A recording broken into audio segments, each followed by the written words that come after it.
அண்மை செய்தி அஜித்குமார் கொலை வழக்கு தொடர்பான சிசிடிவி காட்சிகள் சேகரிக்கப்பட்டிருக்கும் செய்தி அண்மை செய்தியாக வந்திருக்கிறது. மடப்புரம் விளக்கார்ச் பகுதி அறநிலையத்துறை அலுவலகம் எதிரே அமைந்திருக்கும் திருமண மண்டபம் மற்றும் சிவகங்கை தனியார் மருத்துவமனைக்கு அஜித்குமாரை அழைத்துச் சென்றதாக கூறப்படும் நிலையில் அங்குள்ள ஊழியர்களிடம் விசாரணை மேற்கொள்ளப்பட்டது. மருத்துவமனையில் இருக்கக்கூடிய சிசிடிவி காட்சிகளையும் ஆய்வு செய்து ஆவணங்களை எடுத்துச் சென்றிருக்கக்கூடிய அண்மை செய்தி தற்போது வந்திருக்கிறது. திருபுவனம் காவல் விசாரணையில் கொலை செய்யப்பட்ட அஜித்குமார் வழக்கில் சிசிடிவி காட்சிகள் சேகரிக்கப்பட்டது.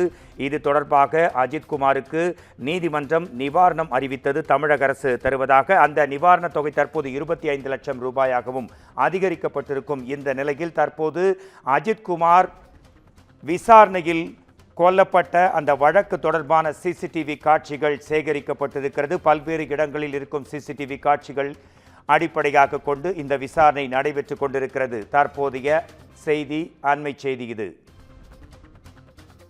காவல் விசாரணையில் அடித்து கொலை செய்யப்பட்ட அஜித்குமார் வழக்கு தொடர்பான சிசிடிவி காட்சிகள் சேகரிக்கப்பட்டிருக்கும் நிகழ்வு அண்மை செய்தியாக வந்திருக்கிறது. அஜித்குமாரை போலீசார் விசாரணைக்கு அழைத்துச் செல்லும் வழிகளில் பொருத்தப்பட்டிருக்கும் சிசிடிவி காட்சிகளை சேகரிக்கும் பணியும் போலீசார் விசாரணைக்காக டெம்போவில் அஜித்குமாரை அழைத்துச் சென்ற பகுதிகளிலும் மடப்புரம் விளக்கார்ச் பகுதி அறநிலையத்துறை அலுவலகம் எதிரே அமைந்திருக்கக்கூடிய திருமண மண்டபம் பேருந்து நிறுத்தம் உள்ளிட்ட பல்வேறு பகுதிகளில் இருக்கக்கூடிய சிசிடிவி கேமராக்களின் காட்சிகள் அடிப்படையாக கொண்டு இந்த விசாரணை நடைபெற்று கொண்டிருக்கிற தற்போது அனைத்து சிசிடிவி காட்சிகளும் சேகரிக்கப்பட்ட செய்தி அண்மை செய்தியாக வந்திருக்கிறது.